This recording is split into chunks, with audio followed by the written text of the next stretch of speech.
സാമൂഹ്യ സുരക്ഷാ പെൻഷൻ സർക്കാർ ഉദ്യോഗസ്ഥരും അനർഹരും കൈപ്പറ്റുന്നതായി കണ്ടെത്തിയ സംഭവത്തിൽ നടപടിയുമായി ധനവകുപ്പ്. അന്വേഷണം കോട്ടയ്ക്കലിൽ ഒതുങ്ങില്ലെന്നും മന്ത്രി കെ.എൻ. ബാലഗോപാൽ പറഞ്ഞു.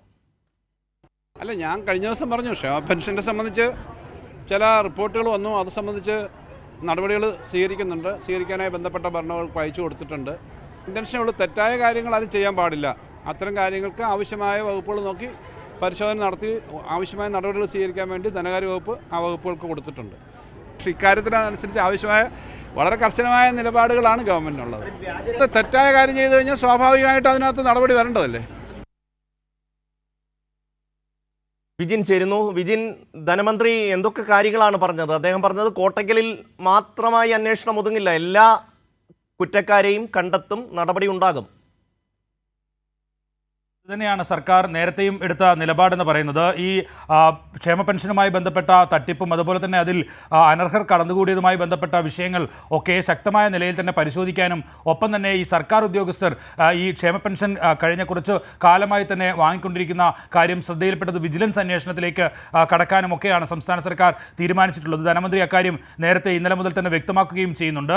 എന്തായാലും കർശനമായ നടപടിയാണ്. ഈ മസ്റ്ററിംഗ് ഉൾപ്പെടെയുള്ള സംവിധാനങ്ങൾ ഏർപ്പെടുത്തിയിട്ടും നിലവിൽ ഇത്തരത്തിൽ അനർഹരും ഒപ്പം തന്നെ സർക്കാർ ശമ്പളം കൈപ്പറ്റുന്ന ആളുകളുമൊക്കെ ഈ ക്ഷേമ പെൻഷൻ വാങ്ങുന്നു എന്നുള്ളത് ഗുരുതരമായ കണ്ടെത്തൽ ഒക്കെ ആണ് ഉണ്ടായിട്ടുള്ളത്. അതുകൊണ്ട് തന്നെ അതിനെ അതേ ഗൗരവത്തോടു കൂടി തന്നെയാണ് സർക്കാർ സമീപിക്കുന്നത് എന്ന കാര്യമാണ് ധനമന്ത്രിയും സർക്കാരും വ്യക്തമാക്കുകയും ചെയ്യുന്നത്. എന്തായാലും വലിയ പ്രതിസന്ധികൾക്കിടയിലും ക്ഷേമ പെൻഷൻ സാധാരണക്കാരന് എത്തിക്കാനുള്ള തീവ്രമായ ശ്രമം സർക്കാരിൻ്റെ ഭാഗത്ത് നിന്ന് എപ്പോഴും നടക്കാറുണ്ട്. 2 ഗഡു മാത്രമാണ് നേരത്തെ ഉള്ളത്, ഇനി കൊടുത്തു തീർക്കാനുള്ളത്. അത് ഈ വർഷം തന്നെ അടുത്ത വർഷത്തോടു കൂടി കൊടുത്തു തീർക്കുമെന്ന് മുഖ്യമന്ത്രി തന്നെ വ്യക്തമാക്കുകയും ചെയ്തിട്ടുള്ളതാണ്. ഇങ്ങനെ സാധാരണക്കാരന് ആശ്രയമാകുന്ന 1600 രൂപ എന്ന ക്ഷേമ പെൻഷൻ അത് എങ്ങനെ മറ്റു അനർഹരായിട്ടുള്ളവർക്കും ഒപ്പം തന്നെ സർക്കാർ ശമ്പളം കൈപ്പറ്റുന്നവർക്കും വന്നു എന്നുള്ളതാണ് നിലവിൽ പരിശോധിക്കുന്നത്. പല വകുപ്പുകളായിട്ടുള്ള അന്വേഷണമാണ് നടത്തേണ്ടത്. കാരണം ഒരൊറ്റ വകുപ്പിൽ മാത്രം ഒതുങ്ങുന്നതല്ല ഈ സർക്കാർ ജീവനക്കാർ ക്ഷേമ പെൻഷൻ വാങ്ങുന്നു എന്നുള്ള കാര്യം. അതുകൊണ്ട് തന്നെ അതിൻ്റെ വകുപ്പുകൾ തന്നെ അത് പരിശോധിക്കേണ്ടതുണ്ട് എന്ന കാര്യം ധനമന്ത്രി വ്യക്തമാക്കുകയും ചെയ്യുന്നു.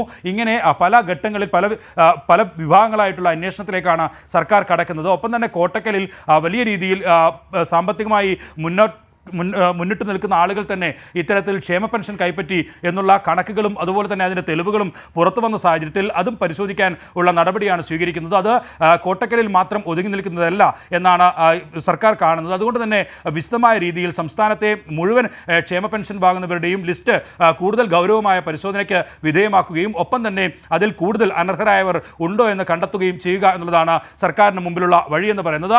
അത്തരം നടപടിയിലേക്കാണ് സർക്കാർ കടക്കുകയും ചെയ്യുന്നത്. ഷമി, വിജിന്, നമുക്ക് ഈ ലഭിക്കുന്ന വിവരങ്ങളുടെ അടിസ്ഥാനത്തിൽ ഈ ഭിന്നശേഷിക്കാരായിട്ടുള്ള അല്ലെങ്കിൽ ഈ വികലാംഗ പെൻഷൻ വാങ്ങുന്ന ആൾക്കാരാണ് പിന്നീട് ഉദ്യോഗത്തിലേക്ക് എത്തി അവർക്ക് ഈ പറയുന്ന പോലെ ശമ്പളം കിട്ടിത്തുടങ്ങുമ്പോൾ അവർ വീണ്ടും ഈ പെൻഷൻ കൂടി വാങ്ങുന്ന ഒരു പ്രവണത തുടർന്നു വന്നിട്ടുള്ളത്. ഈ ലിസ്റ്റിലെ ഏതാണ്ട് 75% ആൾക്കാരും ഇത്തരത്തിൽ വികലാംഗ പെൻഷൻ വാങ്ങുന്നവരാണ് എന്നുള്ള ഒരു വിവരമാണ് ലഭിക്കുന്നത്. വിജിൻ, തീർച്ചയായും അങ്ങനെ തന്നെയാണ്. അതായത് 60 വയസ്സിന് മുകളിൽ പ്രായമുള്ളവരല്ല, സർക്കാർ ഉദ്യോഗസ്ഥരായിട്ടുള്ള ആളുകൾ തന്നെയാണ്. നിലവിൽ ജോലിയെടുക്കുന്ന ആളുകളാണ് ഈ ക്ഷേമ പദ്ധതിയിൽ ഉൾപ്പെട്ടിട്ടുള്ളത്, അതിൻ്റെ പട്ടികയിൽ ഉൾപ്പെട്ടിട്ടുള്ളത് എന്നുള്ളതാണ്. അതിന് കാരണം ഇത്തരത്തിൽ മറ്റ് തരത്തിൽ വൈകല്യമുള്ള ആളുകൾ ഒപ്പം തന്നെ ഭിന്നശേഷി വിഭാഗത്തിൽപ്പെട്ട ആളുകൾ ഒക്കെ നേരത്തെ ഈ പെൻഷൻ ക്ഷേമ പെൻഷൻ കൈപ്പറ്റുന്നവരായിരുന്നു. അവർ പിന്നീട് സർക്കാർ ഉദ്യോഗത്തിലേക്ക് വന്നതിന് ശേഷം ഇക്കാര്യത്തിൽ ഈ ക്ഷേമ പെൻഷൻ അതിന് ഒഴിവാക്കുന്നതിനായിട്ടുള്ള കത്ത് നൽകാൻ തയ്യാറായിട്ടില്ല. അത് ഒരുപക്ഷെ അവർ മനഃപൂർവ്വം ചെയ്തതാണോ അല്ലെങ്കിൽ സ്വാഭാവികമായി അങ്ങനെ ഉണ്ടായതാണോ എന്ന കാര്യത്തിൽ ഉൾപ്പെടെ പരിശോധന നടക്കേണ്ടതുണ്ട്. അതുകൊണ്ടാണ് ഇത്തരം തട്ടിപ്പിൽപ്പെട്ട അല്ലെങ്കിൽ ഈ സർക്കാർ ഉദ്യോഗസ്ഥർ ഈ പട്ടികയിൽ പെട്ടു എന്നുള്ളതിൻ്റെ പൂർണ്ണമായ ലിസ്റ്റ് പേര് വിവരങ്ങൾ സർക്കാർ പുറത്തുവിടാത്തത്. കാരണം അതിൽ അന്വേഷണം നടത്തി എന്താണ് ഇതിൽ ഉണ്ടായിട്ടുള്ള സാഹചര്യം എന്ന് മനസ്സിലാക്കേണ്ടതുണ്ട്. അതിനുള്ള നടപടികളാണ് ഇപ്പോൾ സർക്കാർ തന്നെ സ്വീകരിക്കുകയും ചെയ്തിട്ടുള്ളത്. എന്തായാലും ഇക്കാര്യത്തിൽ കർശനമായ നടപടി തന്നെ എടുക്കാനാണ് സംസ്ഥാന സർക്കാർ തീരുമാനിച്ചിട്ടുള്ളത്.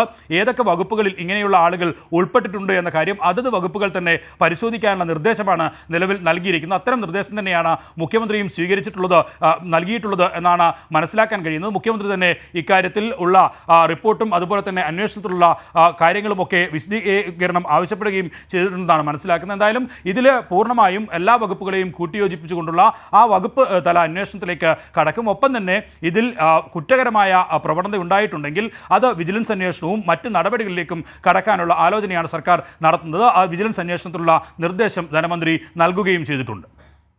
തീർച്ചയായും ഇത് സംബന്ധിച്ച് കൃത്യമായ അന്വേഷണവും നടപടിയും ഉണ്ടാകും എന്നുള്ളതാണ് ധനമന്ത്രി KN ബാലഗോപാൽ പറഞ്ഞത്. വിജിനാണ് വിവരങ്ങൾ നൽകിയത്.